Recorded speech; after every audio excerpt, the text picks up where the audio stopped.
Hi, everybody. Thank you so much for joining us via live stream. We're so excited to have you for Anti-Racism 101, How the Past Led to the Present with the Shanda Jha. And so before we get started, I'm going to read a brief introduction so you know who will be leading us this evening. But thank you all so much for tuning in. So Shanda Jha serves as founder and director of the Oakland Peace Center, a collective of 40 organizations working to create equity, access, and dignity as the means of creating peace in Oakland and the Bay Area. A multiply published author and widely requested public speaker and an anti-oppression trainer, Shanda's over 20 years of community organizing experience position her to help cultivate sustainable social movement work at the local and regional level. An ordained pastor with a master in public policy, Shanda is comfortable in the pulpit, on the picket line, or hanging out with friends and soon-to-be friends over a good cup of tea and a good story. Thank you so much for joining us, Shanda, and I'll give the floor to you. For those of you tuning in on the page, there is a form to ask questions, and so there will be time at the end for those questions, so please feel free to ask them as we go, and she'll answer them at the end. So thank you. So I want to express profound gratitude to Assata, who I have been a fan of for many years, one of the smartest and most gifted people I know, as well as the whole leadership team. I'm really grateful that you carved out the time to be here. I feel like it says a lot about your commitment to creating the kind of world we want to live in together. So I wanted to say thank you for that. And I also wanted to acknowledge I am out in a farmhouse in the country, and I didn't want you to see the random background behind me, so I've got a pretend background, which is the sunset at Lake Merritt in Oakland, California, which is one of the most beautiful places in the whole world. So welcome to Anti-Racism 101. Do you mind moving the slide forward one? So there are a million reasons you might have decided to join this conversation today. And one of the reasons I hope you're here is tied to one of my favorite sayings by an Aboriginal activist in Australia. Her name's Lilla Watson. And she says, "If you have come to help me, you are wasting your time. But if you've come because your liberation is bound up with mine, then let us work together." And I think that is part of the purpose of today, is to give us some shared framework, some shared language, and some tools so that we can liberate ourselves and liberate each other. And like I said, build up the world that we all deserve to live in. Go ahead and move forward. So I want to start out by acknowledging I'm going to be talking a lot about systems and structures during the next hour. And I wanted to start by saying, for me, this work really does have at its heart individual stories. We all have stories. And so instead of showing a baby picture of Assata, I decided to show a baby picture of myself. That's me when I was about 2 years old with my Scottish mother and my Indian father in England before we had moved to this country. And their story is one of overcoming a lot of bias in Britain in the 60s. I wasn't born until the 70s, but in the 60s when they got together, there were a lot of people opposed to the marriage that they had, including their own families. There were petitions circulated to stop them from buying a home because the neighbors didn't want a miscegenated baby growing up in that neighborhood. But look at how cute that miscegenated baby turned out to be. So we all have stories, right? We all have people we come from and places we come from. We all have rituals and cultures and things that matter to us and things that make us who we are. And I think that that's really important to remember. All of us have unique stories to tell. Move forward. One slide. And the thing is, our stories don't happen in a vacuum. Our stories are shaped by structures and the culture around us, the culture that protects us or exposes us to risk, whether it's because of our gender or our religion or our orientation. or our class or our caste. There are a million things around us that provide us access or lack of access, that give us control or take away control, that shape our futures because of the past that we had no choice in shaping ourselves. And this slide, by the way, comes from a really amazing intersectionality toolkit that was put together by Luther College, not that far away from y'all. Next slide. So amidst all of those different isms that you saw in that wheel of intersectionality, we're focusing today on race. And I wanted to share this video with you as an illustration of why, when we could have talked about gender, when we could have talked about orientation, when we could have talked about caste or class or disability status, that we're focusing particularly on the issue of race.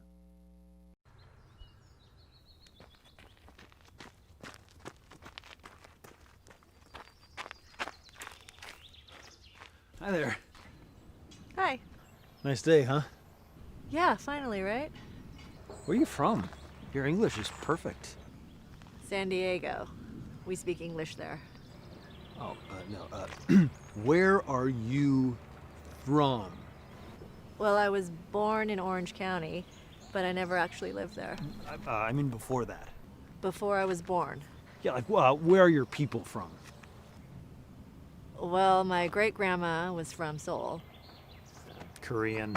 I knew it. I was like, she's either Japanese or Korean, but I was leaning more towards Korean. Amazing. Yeah. Hamshasina.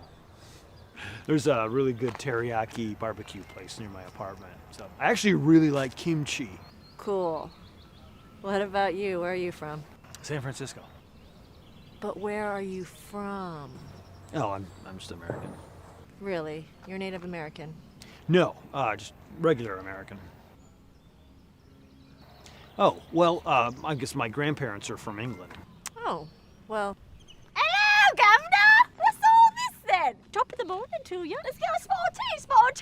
Double, toil and trouble. Mind the gap! Beware Jack the Ripper!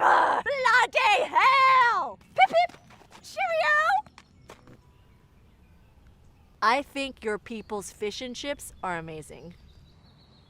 You're weird. Really? I'm weird? Must be a Korean thing.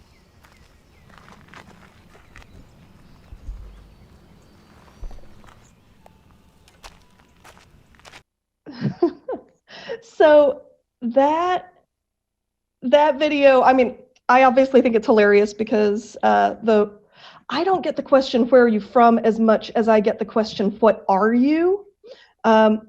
Which isn't my favorite question in the world, but it happens.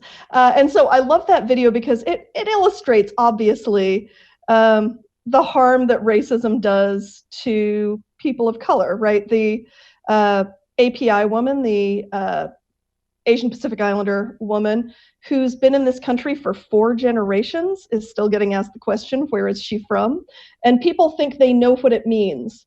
And they think they know who she is because her culture 4 generations back is connected to a country that they have a passing knowledge of. I think what's interesting about that video, though, is it also shows some of the costs of those assumptions, even for white people, because even though he's more recent of an immigrant than she is, he doesn't seem to have any connection to his cultural heritage. I mean, her point is to make fun of the way that he's assuming he knows things about her, but also the fact that he just doesn't see himself as having any culture other than regular American. Is also something for us to hold in the back of our heads as something to talk about. So we can go ahead and move forward one more slide. Oh, shoot.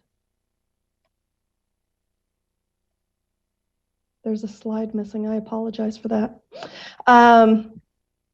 So do you mind going back one? Thanks. So I wanted to illustrate, and I apologize, the image has disappeared, the fact that there's a reason we want to talk about the history of race in this country as a starting place. I think we often assume that, let me say this, maybe none of you assume this, but many people who get engaged in conversations about race in America definitely say, well, slavery was a couple of hundred years ago, people should get over it.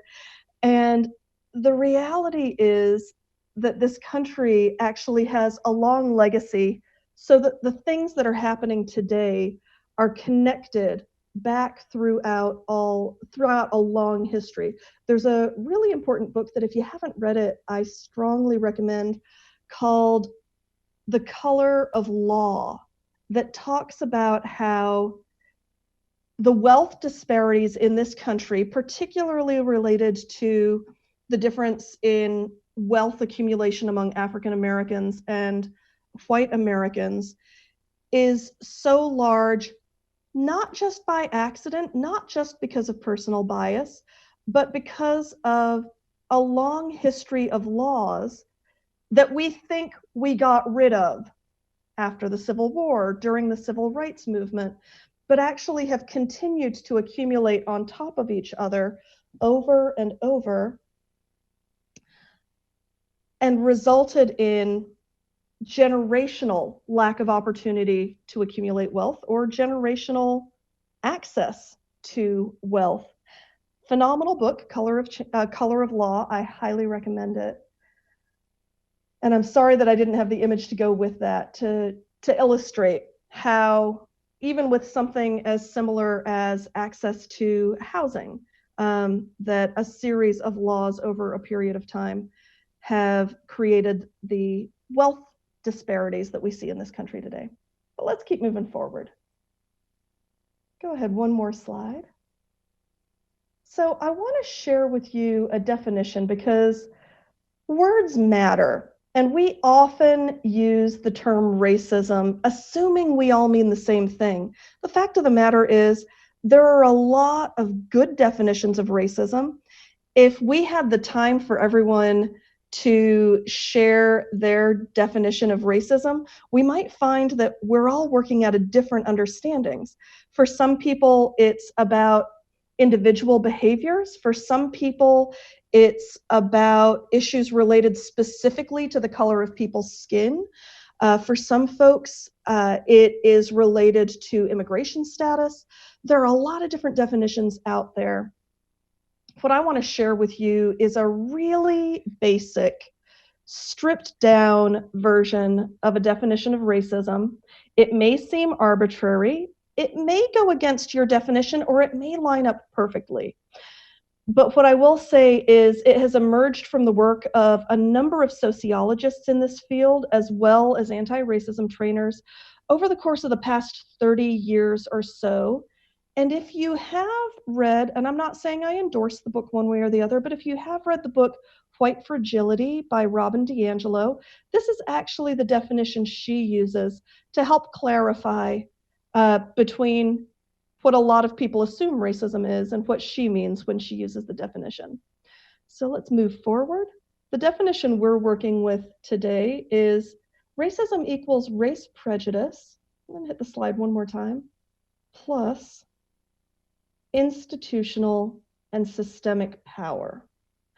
So very often when we talk about racism, when you see it on the television, when you read about it, often people are talking about the first half of that definition.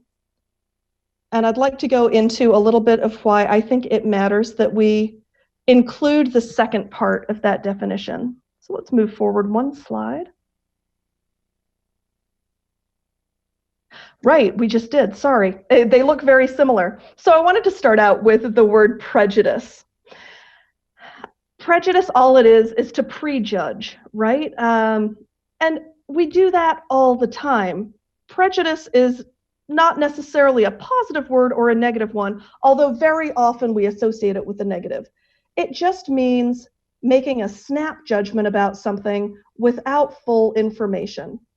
An illustration I often use is probably when you were growing up, if you got to go trick-or-treating, your parent would say, oh no, not when you were going trick-or-treating. Sorry, your parents in general, with the exception of Halloween, would probably tell you, don't take candy from strangers, right? We don't know that all strangers are bad. In fact, we know that most strangers don't mean any harm to kids, but to prejudge all strangers, and particularly the kind of strangers who would offer your child candy, that's an understandable thing to do.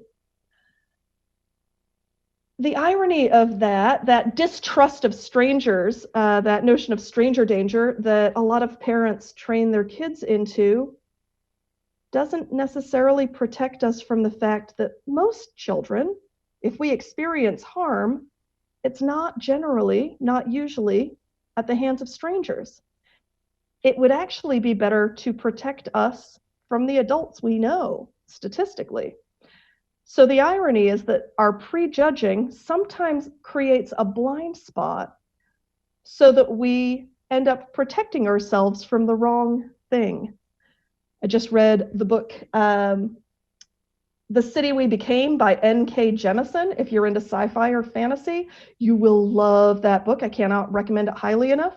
And the main character in it is one of the main characters in it is so desperate to protect herself that she aligns herself with the person who looks like her and is the person who will destroy her, rather than aligning herself with people who look different, who actually have her best interest at heart.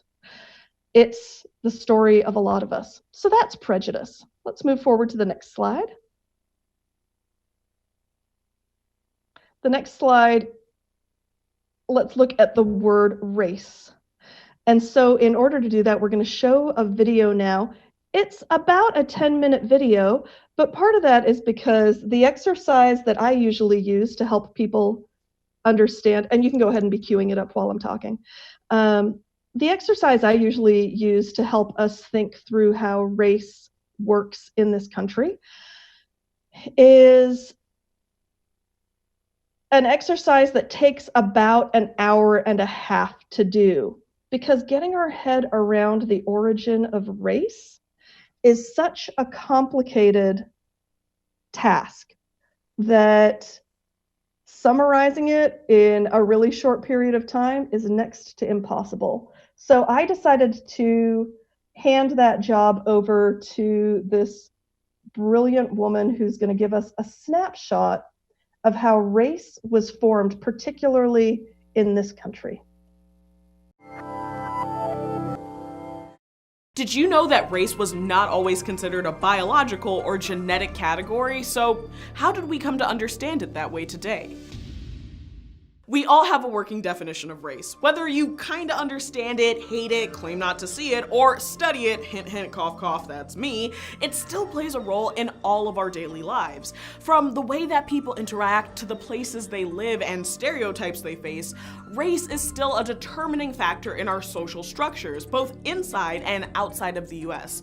But full disclosure, I do a lot of US history, so this is a US specific video about race, since these histories operate differently across various contexts. Okay, so let's get started by asking, what were some of the earliest definitions of race? Well, before we started thinking of race along the lines of biology, genetics, or phenotype, aka physical appearance, did you know that it was largely considered a category of kinship or group affiliation? In the 16th century, we started to see the use of the word race in English, but it isn't attributed to physical traits or behavior. It meant quite literally that you were all members of the same household, group, or shared a common ancestor. But when did race shift to being less about kinship groups to sounding more complicated than the lyrics to I'm My Own Grandpa? Well, we can see that starting in the colonial era. And that brings us to our second question. Why did we see the shift in the idea of race in the 17th and 18th century? The answer to this question is firmly rooted in two things: the rise of global capitalism that was backed by slavery and colonialism, and a period of theorizations in Europe known as the Enlightenment. When the Spanish began the colonization of the Caribbean and later Latin America after 1492, they looked to native populations to mine silver and gold under brutal working conditions. They set about enslaving, attacking, and murdering those who didn't comply. Thousands of native people died as a result of overwork, genocide, or because they were exposed to new diseases brought over with the Spanish settlers. And when England established its first successful long-term colonies in North America in Virginia in 1607, they looked to mirror this pattern of enslavement with native people, while also seeking copious amounts of silver and gold. But they had limited success with this route because, 1, Virginia wasn't exactly rich in gold, and 2, native populations were able to resist the efforts of early settlers through fighting back or escaping and blending into adjacent native groups. English settlers still wanted to make money off of this venture, so they began to look to alternative ways of making Virginia profitable, and that came in the form of tobacco. But a major problem with growing tobacco is that it requires a ton of labor, and the laborers needed the agricultural skills to turn the crop into cash. Because they had already met with sustained resistance from native populations, English settlers looked to other potential labor sources, enslaved Africans and indentured British laborers. There are some important distinctions to make between these two groups. First, indenture was a contractual agreement with fixed terms that varied widely. Some indentured servants were brought to the colonies against their will, either as a punishment or because they were children. Terms of these contracts were often very exploitative, but many came willingly in exchange for their passage to the new colonies, and many of these indentured servants finished the terms of their contracts and began lives as property owners. Enslavement of Africans was an entirely different category of labor from indenture, because 1, slavery was for life, not for a fixed term or a number of years. 2, slaves were not considered human. 3, it was not a contract because it takes 2 consenting humans to enter into a contract. And 4, slave laws were enacted codifying hereditary slavery, meaning that if you were enslaved and had children, then those children would also remain in slavery. With the expansion of this system, there was understandably some resistance, even from Europeans. So in order to continue to justify slavery, we start to see the pseudoscience of race emerge that connected physical features, behavior, and legal rights right around the 18th century when colonial use of slaves was expanding. Anthropologist Audrey Smedley notes that scientific ideas about physical appearance and racial difference in the 18th century were largely folk ideas used to justify already existent social norms. So as a result of a desire to perpetuate systems of exploitation, more and more distinctions were made about the supposed differences amongst races, primarily the differences of black people from their white counterparts. This evolution of race became more concretized after social structures of slavery were in place and not before, and was solidified by the Enlightenment. Which brings us to our third question. How did the Enlightenment impact definitions of race? The Enlightenment was a period of primarily European thought and ideological development that saw the emergence of some key concepts that tie back into today's discussion. First, there was a push in scientific communities to categorize the natural world using reason and creating elaborate hierarchical systems that emphasize the similarities between different species and subgroups and the inherent differences amongst others, and race was fitted into this same mold. As European theorists looked to classify the world into scientific groupings, physical markers that were already established social norms through enslavement and genocide were ways that they sought to prove that this was the natural order and not a social construction. For example, Thomas Jefferson, who was a proponent of concepts like individual liberty and freedom for white men, or those he considered his peers, also made claims that black slaves required less sleep than their European counterparts to justify excruciatingly long and inhumane work hours. And Samuel Cartwright, who falsely claimed that drapetomania was a mental defect that caused enslaved black people to run away from slavery, as if wanting to escape a lifetime of enslavement was illogical? The Enlightenment formulation of history also played a crucial role in the development of social ideologies of race. Kant, Hegel, and other philosophers of their day claimed that certain racial groups stood outside of history or had no history, and this included all groups that they considered non-white or outside of European ideals of modernity.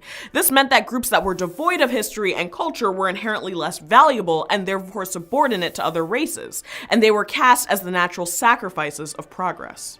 These assumptions were also codified into law in the 18th and 19th century. The first naturalization laws of the United States in 1790 limited naturalized citizenship to free white persons and excluded other groups. Children born of enslaved mothers were said to inherit the legal statuses of their mother, effectively keeping them in bondage perpetually. And Native Americans were often denied legal property rights, which helped to expedite the process of westward expansion across the North American continent. And anti-miscegenation laws were drafted in order to assure that people from different racial backgrounds did not intermarry or have children in order to protect ideals of racial purity. But these racial categorizations didn't always neatly align with skin tone. In his book, Whiteness of a Different Color, European Immigrants and the Alchemy of Race, historian Matthew Jacobson notes that in the US, white or Caucasian was not always considered a unified race composed of anyone of European descent. Whiteness was often considered exclusive to Anglo-Saxon descendants, while other European groups were broken into different ethnic categories such as Celt, Slavs, Iberics, and Hebrews, which were considered separate races from the 1840s to the early 20th century. But in the 1920s, when there was a stemming of immigration from Europe, these different races were subsumed into one category called whiteness to shore up a cultural majority against other racial groups and immigrants, and this persisted throughout the 20th century. So how does it all add up? Well, race started as a marker of kinship, but then we see it shift to become less about familial inheritance and more focused on physical indicators due to the rise of Enlightenment reasoning and labor exploitation. But where does that leave us today? Well, in the past several decades, scholars have noted both an uptick in identifying with your ethnic history, for example, pride in your country or culture of origin, instead of just being white or black, but we've also seen a revival of outdated theories of race being biologically determined and attached to certain traits, like considering all people of one physical type as prone to certain behaviors. But regardless of how people identify themselves, race continues to be a complex topic of discussion and debate. With that final thought in mind, do you have any other historical points to add to the evolution of race? And how has race been used in both positive and negative contexts throughout history? Definitely be sure to check out the works cited this week, since there was a lot of material and ground to cover, and this was only just the surface. Well, that's it for this week. Drop them below, like, share, and subscribe, and we'll see you next week. A lot of material that got covered in that 10 minutes, and some of it you may be familiar with, some of it may have been new. I think one of the things that's really important to pay attention to is, because some folks were trying to make some money and that they didn't care who got hurt in the process, the science of race was constructed. And in fact, some scientists some historians of race actually make the argument that race, as it is meant in the current sense of the word in this country, the first race that was formed was white. And as she talks about in the video, that was a very specific group of people. Until around the 1920s, that wasn't formalized to include all Europeans, which many of you already know, that whiteness was a very narrow construct that a lot of people we think of as white today didn't fit into. And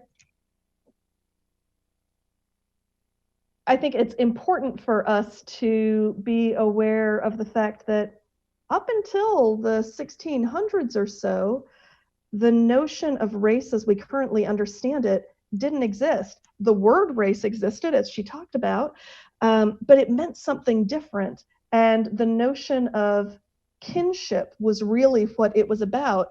So when people say, well, race has been with us since the beginning of time, clans have been with us since the beginning of time, tribes have been with us since the beginning of time, kin groups have been with us since the beginning of time, nation states have been with us for a really long time, and allegiance to those nation states. Race, as we currently understand it in this country, was created specifically in order to profit a handful of folks and also to divide. She talks about indentured servants, most of whom were what we would now refer to as white. And she talks about enslaved people. And there's big differences between those two categories, right? Enslaved people from Africa were were stuck in a generational inability to free themselves. Indentured servants, even if they couldn't pay off their debt by the end of their life, their children were not considered property. That was one of the big differences. The reality, though, is that early on in colonial life, indentured servants who were mostly white and enslaved folks who were almost all from Africa found common cause against plantation owners and rose up in something called Bacon's Rebellion in 1676, I believe.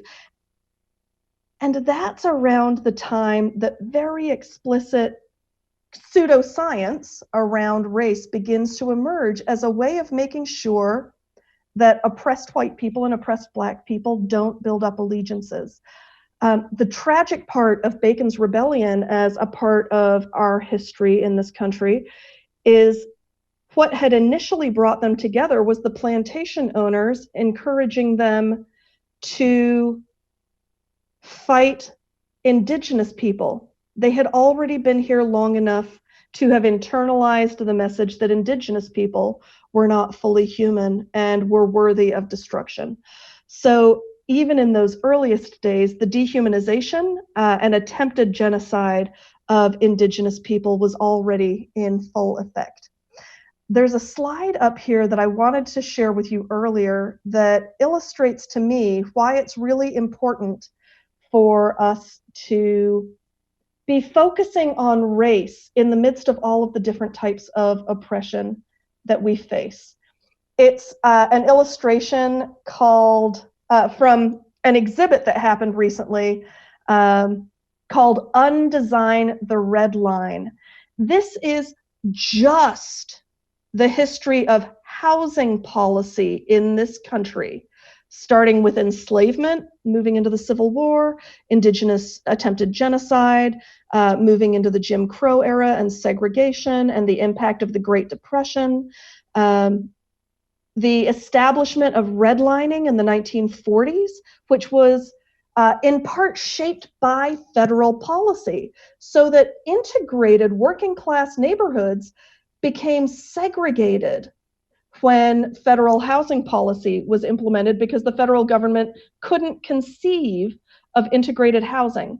And so you'll see things like white flight when in the 1960s, white people left urban areas and had access to nice suburban places that banking policies stopped Black people with the same amount of income from being able to access.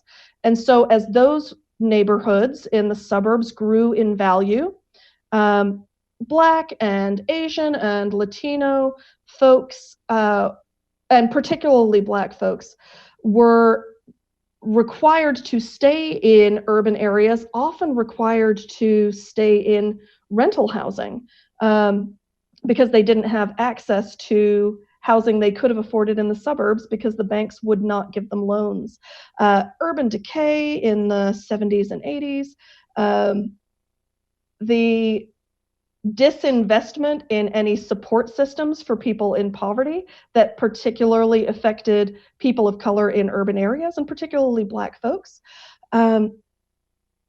into mass incarceration in the 90s. There was a huge effort to address super predators, and the way that was a term that was created. And that was a way of moving people from their communities into the prison system and keeping them there. We could talk about that at great length later if you want to.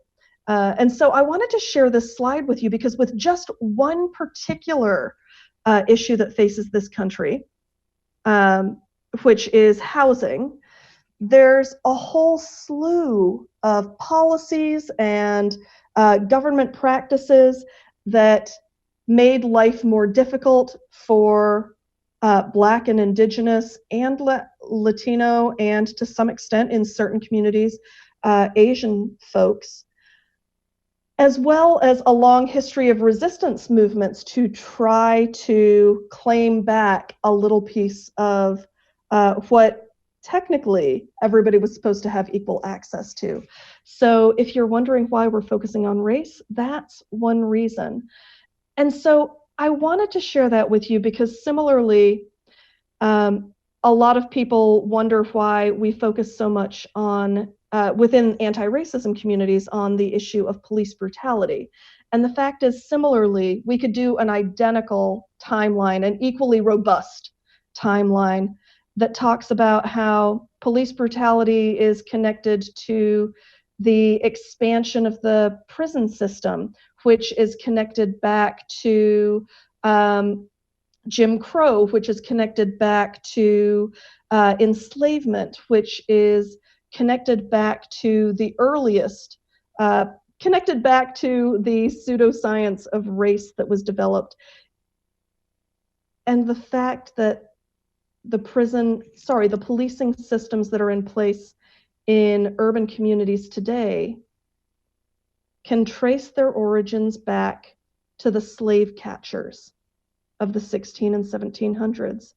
And even if a police force is completely diverse, as is the police force in the city of Oakland, that the way that race has been constructed and the way that property ownership has been constructed and the way that access has been constructed in this country means that those are not dotted lines, they're solid lines. So let's keep going. If it's possible to go back to the slide. Yes, no, back one.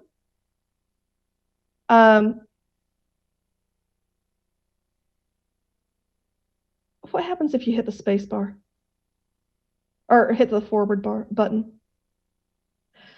So we wanted to talk about institutions and systems. There are a lot of institutions in this country. There's churches, there's schools, there's banks, there's city governments. We are all shaped by institutions. And the reality is when institutions work together, they create systems. One of the illustrations of a system, and this is I could have chosen a non-political one, so I'm going to ask you to forgive me for that. One of the systems I wanted to illustrate was when schools and the criminal justice system work together, that's a system. When institutions cooperate with each other, that's a system. And so an illustration of what we're talking about today is something you may have heard of, which is called the school to prison pipeline, which is where children of color, and particularly boys of color, are punished more severely, even from preschool age, than white boys the same age, and are more likely to have increasing punishments for equivalent misbehaviors, and how they are pointed in the direction of the criminal justice system and eventually into prison. And the rates of incarceration for Black and Latino and men of color, and also women of color, can be connected to the ways that these institutions work with each other in discriminatory fashion. That said, the purpose of institutions and systems is not in and of itself nefarious, right? Institutions and systems aren't designed to cause harm to some and to benefit others. The purpose of systems and institutions is to provide services to their members. That's all an institution or a system is. And so institutions and systems do what their constituents ask them to do, or what their constituents let them do. The danger of an institution or a system is when it stops serving its constituents and starts seeking to perpetuate itself and protect itself. That's all I needed to say about systems and institutions. We inhabit them. You're in one right now. And that's a part of the definition we're looking at. And let's move forward to the next slide. So the last word I wanted to look at was power. So we've talked, oops, I forgot. And often when we think about power, we think about something big and strong and fierce. And so I chose the Hulk. But the fact is, power at least in the way it interacts in our lives, is not always as visible and not always as muscly and green as that. Power, much like institutions and systems, is not necessarily a good or a bad. Power is the individual or collective ability to be or to act in ways that fulfill our potential. Its purpose is to be used for good, but it can be used to control, dominate, hurt, and oppress others. When you put power and institutions and systems together, what that is the legitimate or legal ability to access and or control those institutions sanctioned by the state. And institutions like the ones I just talked about, like spiritual communities, like banks, like schools and universities, like hospitals, those are all in existence in formal ways by permission of our government. They could be shut down by our government.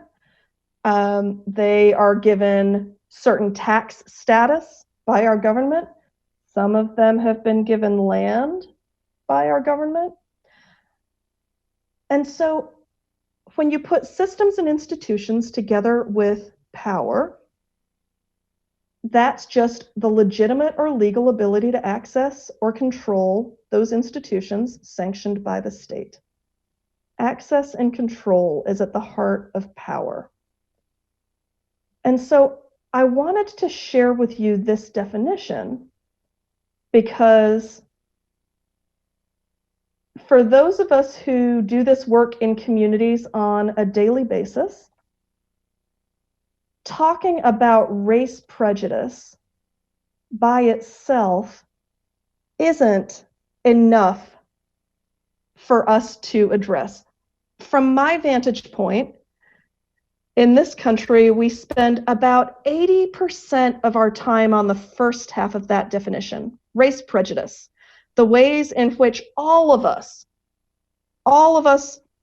Black, white, Latino, Asian, Indigenous, Pacific Islander, Middle Eastern, the ways in which we've all been trained to be biased in relationship to each other, to have narratives about each other. Those things are true. All of us are trained into them.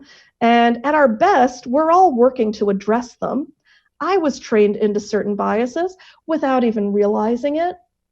When we would drive through a certain neighborhood and my parents would make sure the car door was locked, I was being given really clear instructions on who were my people and who were to be trusted. When I went back to India to visit my family, and one of my aunties said to me, "It's so sad, you used to be so light-skinned. What happened?" I was being told within my own family what was valued and what wasn't. We've been trained into prejudice. We've been trained into race prejudice about each other, about ourselves, because it's part of the air we breathe. So we spend, I feel, about 80% of our time talking about race prejudice, about how we can be better to each other, how we can deal with our personal biases, how we can engage each other more compassionately, more lovingly. And that's really important because we are relational people, because each other's stories matter, because we don't know what's going on underneath people's skin. We don't always know all of the struggles that each of us are facing. And it's important to take the time to listen to each other, to not assume things about each other, to be present to each other, and to extend compassion, because that helps us be the kind of friends, the kind of neighbors, the kind of colleagues that we need to be. But the reality is, we could spend 150% of our time on race prejudice. and we wouldn't be able to dismantle racism. We would still deal with issues of police brutality. We would still deal with the school to prison pipeline.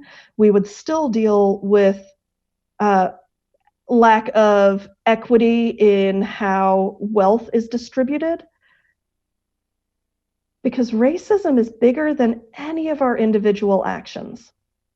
It's bigger than any of our acts of interdependence with each other.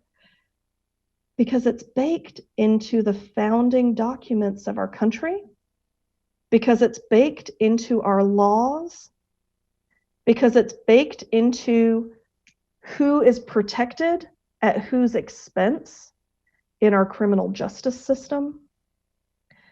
And that's why the second half of the definition matters so much to those of us doing this work, even though I mistyped systemic and just noticed that.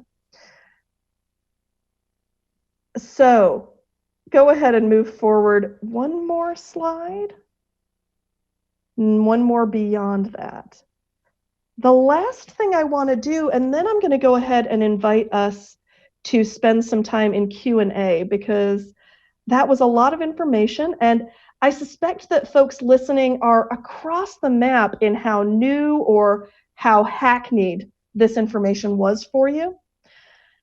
So the last thing I wanted to talk about a little bit is, if you do think that this matters, if you do think that this definition resonates with you, if you want to be part of the solution, there are a million things you can be doing, and there are a million things that I'm hoping Assata and Hannah will share with y'all about how you can be plugging into this work more deeply in your community.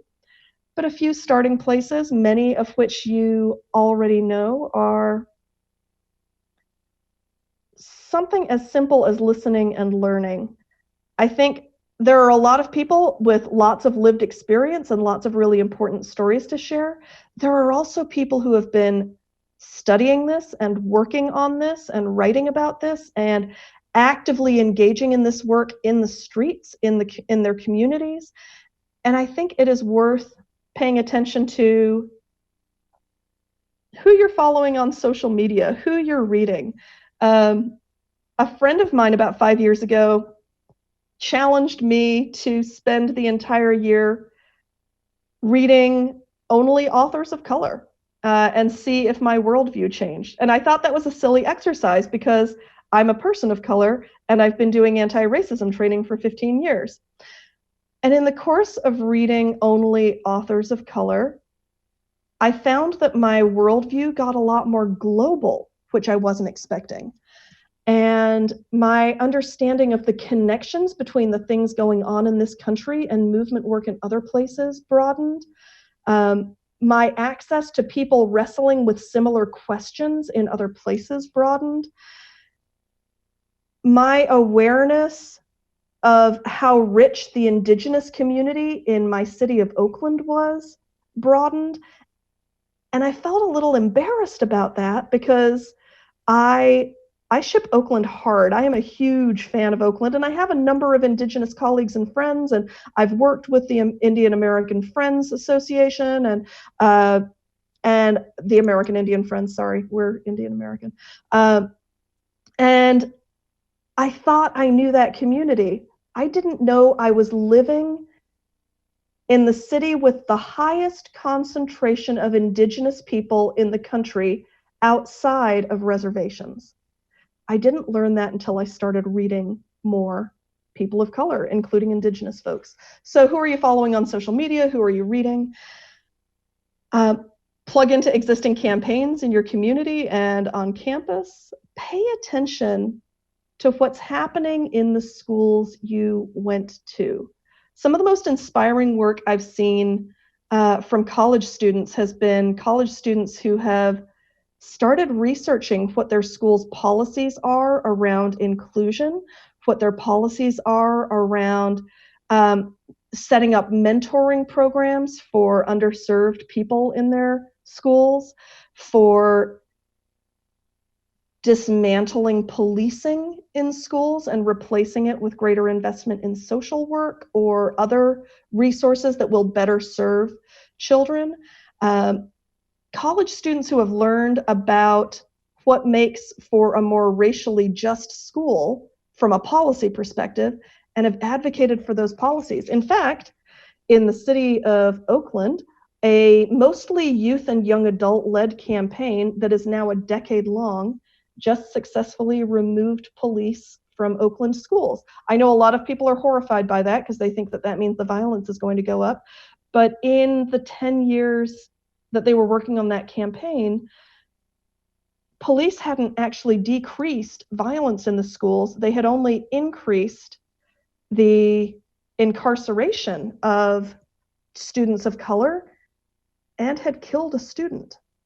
So the possibilities now are huge, and that was mostly a youth and young adult-led campaign. So it was high school and college students who were graduates of those schools who moved that campaign forward and had a huge party, socially distanced party, a couple of weeks ago with a really good DJ. Learn whose land you're on. You might already do the work of land acknowledgement, but I have found that at the Oakland Peace Center, where we do it every time we gather, we pause and pay attention to the land on which we gather, who originally inhabited that land, the ways in which we've been forced to embrace this notion of property ownership as a normal value, when the reality is that before this land was colonized, the understanding of land belonging to people wasn't as true as the notion of people belonging to the land, and therefore honoring it and caring for it was the norm. And we spend some time reflecting on how we can partner with Indigenous people in our community to reestablish that kind of relationship to the land. And I think all of us walk around in the world a little bit differently because of that practice. So learn whose land you're on, acknowledge it, and seek ways to partner with Indigenous people. I would invite you all, and I've already shared with you, I'm an immigrant, although I have been a US citizen for a long time at this point. Some of you have heard about what happened yesterday, that your friends and classmates who are here on visas, if the school if they are only taking online classes starting in the fall, they will have to go back to their country of origin. They will not be allowed to stay in this country. Which for a number of my students at the school where I teach is actually dangerous for them, because part of the reason they came here was to get away from threats to their well-being in their home country. So if you happen to have the privilege, as I do, of US citizenship, it would be great to be talking together about how to protect, if not your own classmates, because I'm not sure whether Purdue's going to be going back in the fall or not, showing up for students in other schools who are facing a pretty terrifying time as of yesterday. I would also invite, and this is something I'd like to share with everybody, whether you identify as a person of color or not, extend love and compassion to Black, Indigenous, and other people of color in all of the ways that we are showing up in the racial justice and social justice movement, and all of the ways that we can't. I teach a program called the Emerging Leaders Program at Allen Temple Baptist Church in East Oakland. And the director of that program, B.K. Woodson, who is amazing, and that dude is hard. He's from Brooklyn back before it got gentrified. He is not to be messed with. And he said to me a while back, he said, you know, I really think the only thing that Black people should be doing right now is surviving. our survival is our resistance. It is time for everybody else to step up and fix all of this garbage. And so I find myself thinking, we're all feeling a lot of pressures right now to show up, to not show up, to show up in particular ways. Sometimes we're getting shamed by our own communities for showing up in the wrong ways when we're not sure how to show up at all. So I want to invite you all to extend love and compassion to the people of color, the BIPOC folks in your life, for all of the ways they're showing up, even if they're not perfect. And to extend love when they can't show up, because just existing is resistance. And let's spend some time figuring out where to support each other and where it might actually be helpful for us to show up on each other's behalf.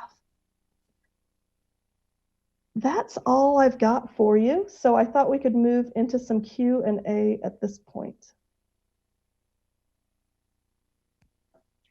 Shonda, thank you so much. I learned so much, and I'm sure everyone else watching did. For those of you that are on the website, please feel free to send in your questions, and I'll go through, and as they come in, we'll go from there. But so first question is about empathy, and how does empathy play into the role of teaching those around you about racism, and how can you teach those that have never experienced racism or those that don't believe it exists about it and share it? So I think that's a great question. So there's an organization called SURJ, Showing Up for Racial Justice.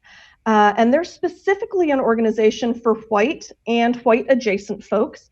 And I will say, as a light-skinned mixed race person, some of their stuff applies really well to me and some of it doesn't. But they have just launched a campaign that's basically called something like Calling in Our Cousins. And it's all about that exact question. And I think what I love about what they're doing is it really is framed in that issue of empathy and cultivating empathy. In the work I do in the Emerging Leaders Program, we use the teachings of a guy named George Lakoff. He's a linguistics scholar, but he also really gets how to have these kinds of conversations. He did some research that found that if we can have conversations with family members where we invite them into a space of natural empathy rather than fear, it actually affects the way they vote. I'm not encouraging you to influence people's voting one way or the other, but literally, if you have conversations with people that start out with, hey, you're really involved at your synagogue. Y'all do some really beautiful care work. Why do you volunteer with the soup kitchen at your synagogue? And sometimes when you get them tapping into their empathy and compassion, it opens the door to conversations that you might not otherwise be able to have. So I think that empathy plays a role, and listening really plays a role as well. If you have the patience and the bandwidth for that, I think it's beautiful work. I spent, 15 years working on my dad, because the thing that a lot of us as immigrants don't talk about is we show up here having been trained into the racial narrative of this country. And so it took me a lot of years of sharing stories with my father and finding analogies between his life and the lives of friends of mine in this country who were Black or Latinx or Indigenous. Before he started seeing those connections, I will say it wasn't until I had published the book Pre-Post Racial America, where I talk about his experiences facing racism, before he recognized that he actually was a victim of racism in this country, which also helped. So anyhow, I would say check out SURJ. I would say those conversations of compassion are beautiful. The other thing I will say is that's not everybody's work. It might be your work, and that's great. Other people's work might be, and my work I will say, is mostly helping, at this point in my life, helping the folks who know there's something wrong figure out what to do about it. That's where I'm going to spend most of my energy. I'm not going to spend most of it convincing my Trump voting auntie why she's wrong. If you'll forgive me for having used a specific political reference, which I did not mean to do, I apologize. But I am going to focus more of my energy helping the people who are on my side but don't know how to become active, figure out how to do that.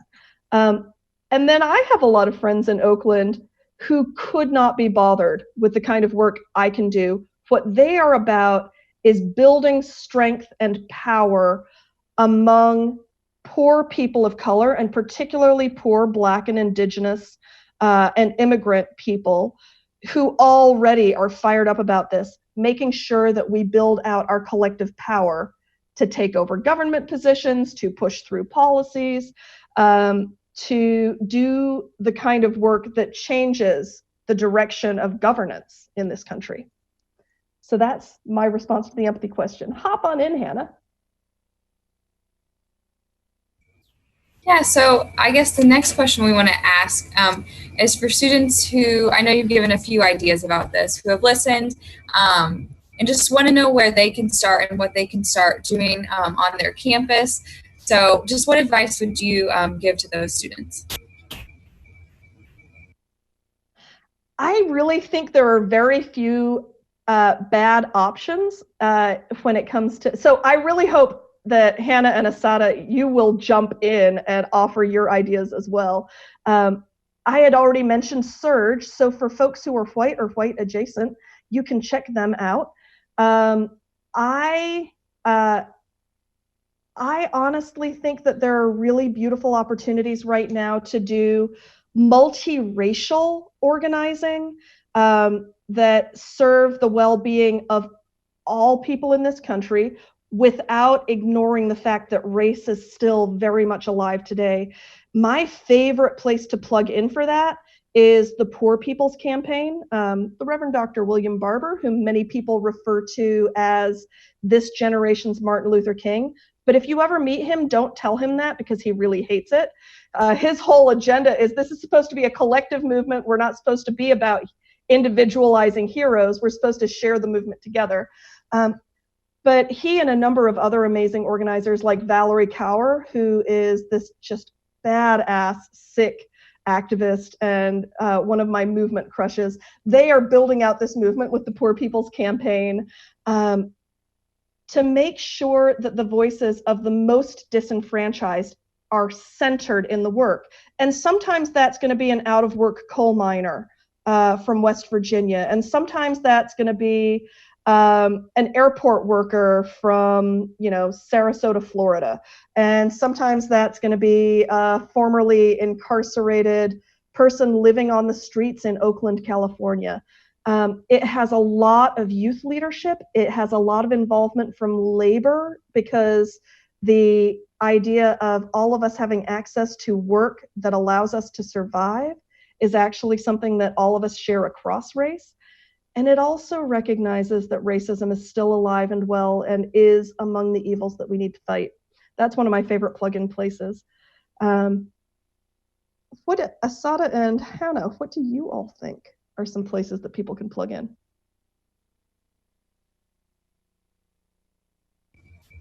Yeah, absolutely. I think one thing that we were talking about a little bit and over the past couple weeks is students just a little bit, like you were saying, learning the policies and the procedures when incidents arrive on campus or to kind of start making those changes. I think it's good to first start understanding what the university values in their policies first. Sada, what do you think? No, absolutely. Sorry, I think my camera froze there for a second. But no, encouraging students to educate themselves, providing spaces like this where you can learn the history and move forward, and utilizing a lot of the resources. The Big Ten had put together a big list where you can go and find out what other universities are doing. And so relying on those around us, I think, has been a big push that we're making. I love that. And I also wonder what it means when, like, for those of us who have had the privilege of going to a really good school like y'all's, I find myself thinking a lot about the school to prison pipeline and all of the people who would be gifts to my education if they hadn't been funneled in the wrong direction. And so that work of, you know, going back home, maybe to the high school that we really hated, or maybe the high school that we really loved. It could have been either one. And inviting them to create pathways to thriving for people who have to overcome so much to get to be in a place like this, I think is something that's worth considering.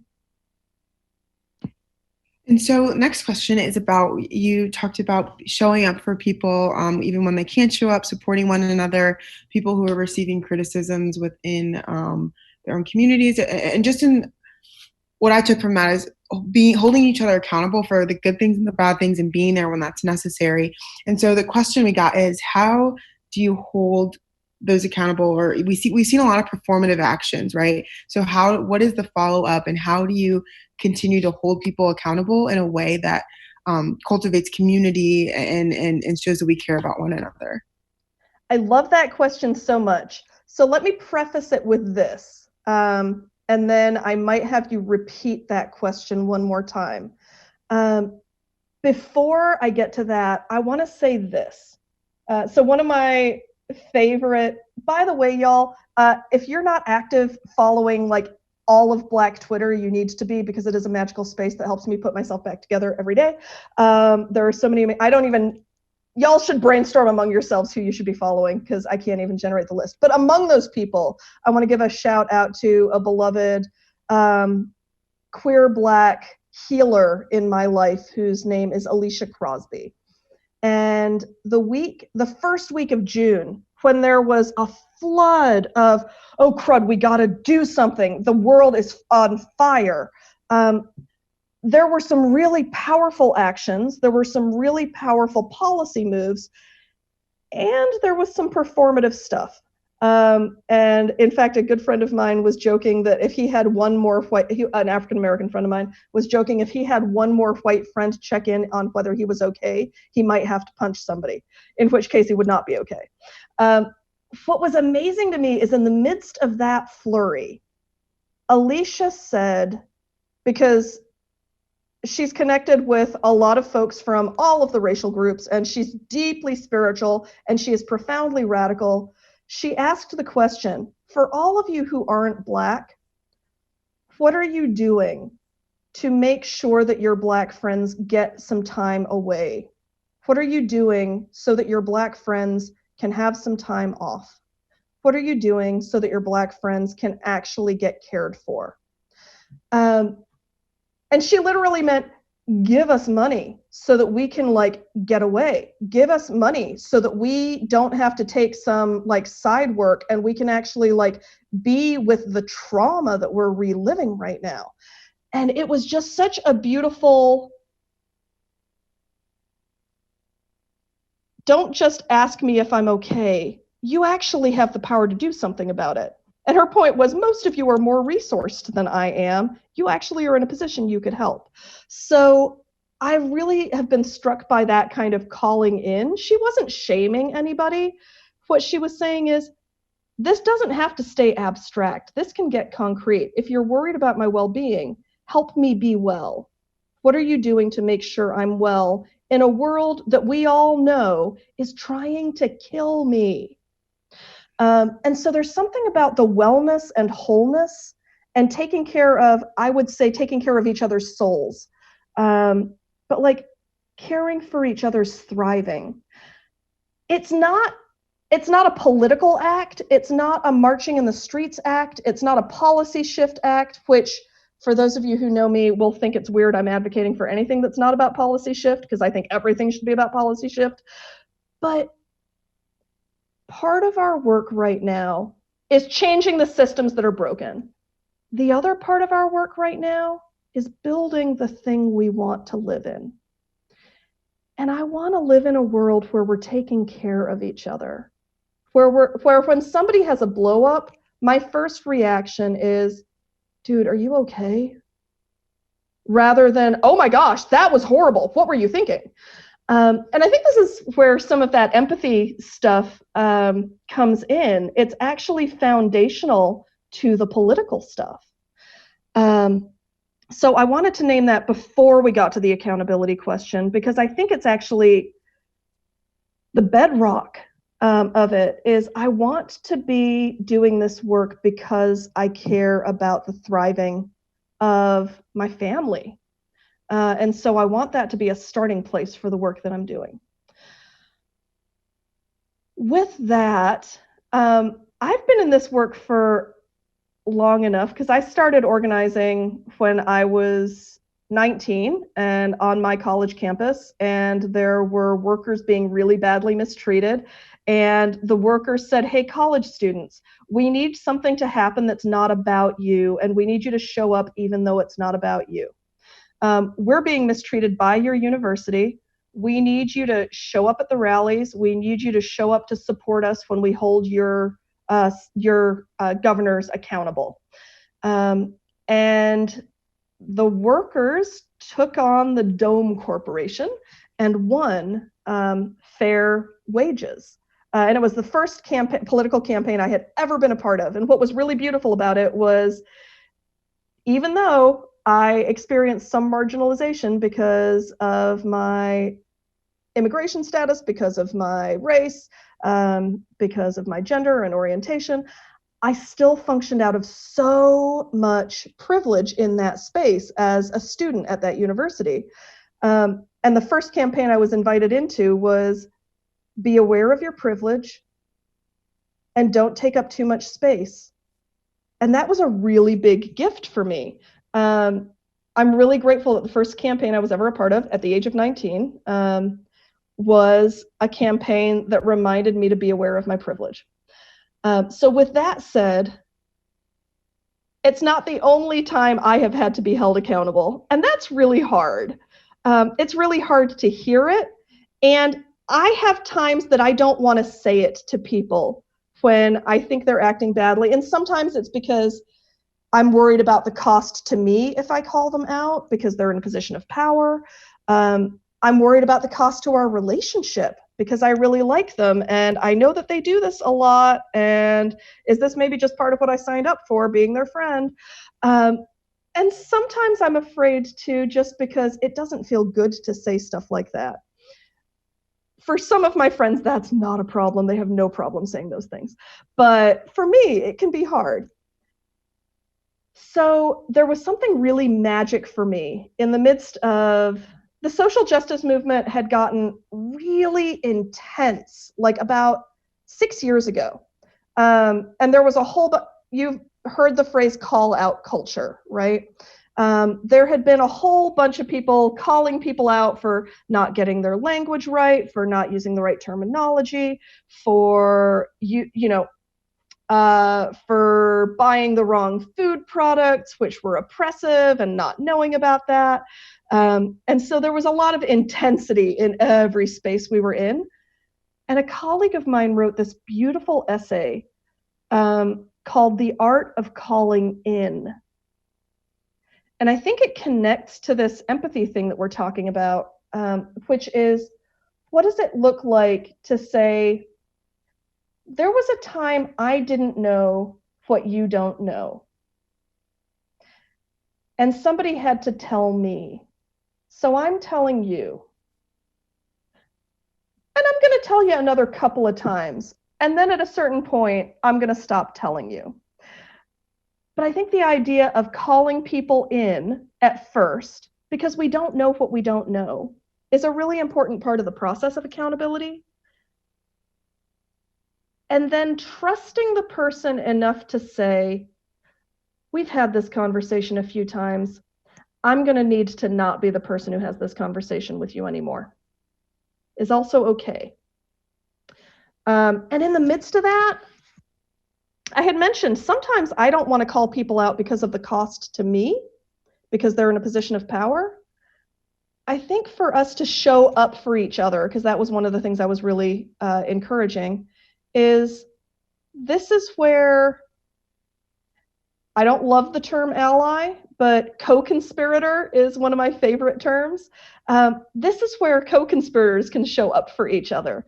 There might be a space in which there's a real risk to me if I name something to somebody, but there's not as much of a cost to someone else. We have an obligation to have the conversations, but James Baldwin's famous for saying we can agree to disagree unless our disagreement involves my oppression. And so I think this is where we can show up for each other, is to develop enough of a relationship with each other in the movement to be able to say, okay, this person is doing this thing. I'm gonna need you to say something to them because I can't. I got a text message this morning from somebody being like, this person is really out of pocket. I can't have that conversation with them because it could cost me my job, but you saw the behavior. You're not working for them. You need to be the one to talk to them. That's also part of how accountability can work in ways that we're supporting each other. But look up that concept of calling in. It's super helpful. Yeah, I love that. Just kind of, I guess, switch the topic just a little bit through kind of all of your work. And I know that you talked a little bit about sometimes it can be very taxing. What do you do to kind of help maintain your well-being through your work and kind of, keep you grounded through all of that? Oh, absolutely. I love that question. I think we should all do that. Yeah, in fact, there's a whole class that BK and I teach in the Emerging Leaders program called Self-Care and Community Care for the Movement. Because for me, I don't want self-care to become just one more task. I really do want to live in a community where we're watching out for each other. I had this wacky moment yesterday. It was so good. I was texting with my friend Rihanna, and Rihanna is one of the most badass people I know. And she was like, oh, you finally got out to the country. How's it going? And I was like, so I've been working 12-hour days, but the view's really nice. And I said, I'm trying to decide whether I can afford to go to Jim Boy's Tacos. And all of a sudden, I know, don't judge me. I love Jim Boy's Tacos. Those shrimp tacos are ridiculous. And so she was like, so I texted her that while I was working, because I was managing a class. When I got off of the class that I was leading, I looked at my phone and she had Venmo'd me $30 so that I could go get tacos. Because she was like, I'm feeling like I am called to take care of you right now. And the way I'm going to take care of you is I'm going to make sure you get fed yummy things because you're doing all this stuff for the movement. And for her, it was an investment because she knows that I'm showing up in a lot of spaces like this, particularly at times when my Black anti-racism colleagues are like, I got to take care of me. I've got to really make sure that I am dealing with all of the ancestral trauma that this moment is bringing up. And so the way that I'm taking care of them is I'm showing up, not necessarily in this space, but in a lot of spaces where they have said to their communities, I can't with y'all, I'm going to send Shonda in to work with you. And so the idea of community care is like when we're showing up for each other so that the burden of self-care doesn't rest solely on our shoulders. That said, hardcore socialite and like any chance I get to hang out with friends and talk with people, I have been going social distance running with friends like every other day. I am doing so I'm taking next week off and I am doing social distance hiking every single day. So I'm going to be splashing around in like mountain rivers and climbing boulders, and yeah, I'm all about it. And obviously the food. I am 6 miles from a Jim Boy's Tacos, and I am going to take advantage of that unapologetically.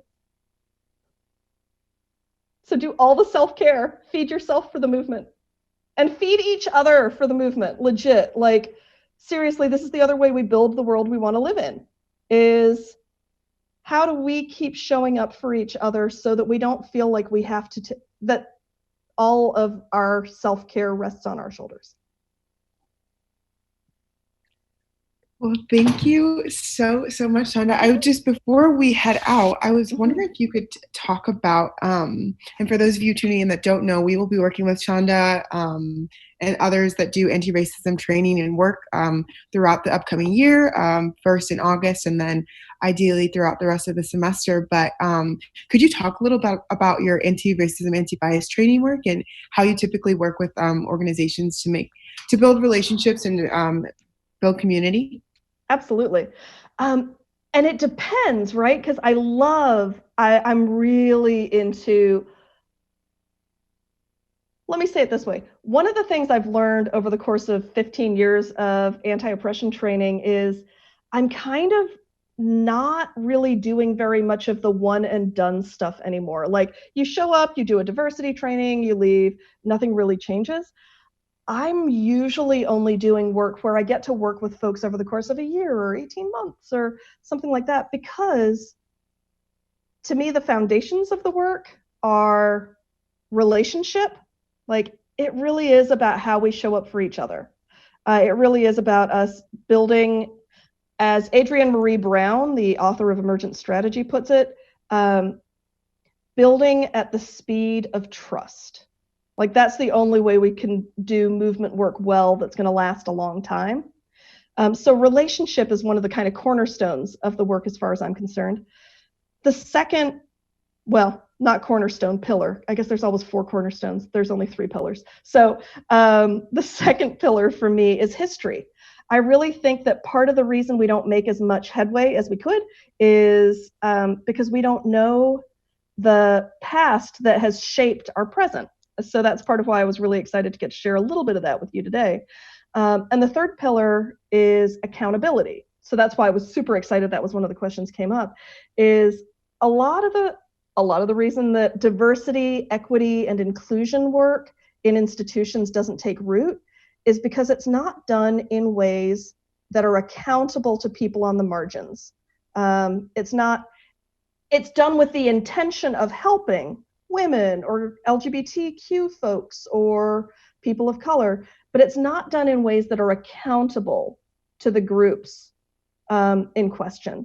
And so I think that that's really foundational work. And so what I love about doing stuff over time is it means we can read books together. We can share our stories with each other. We can do our autoethnographies and learn more about who we are. We can transcend those binaries of whiteness and people of color and learn the rich depths of our ancestors and confront some of the painful realities of our ancestors and discover that across all of these constructs of race, we actually share a lot of common resilience and we share a lot of common pain.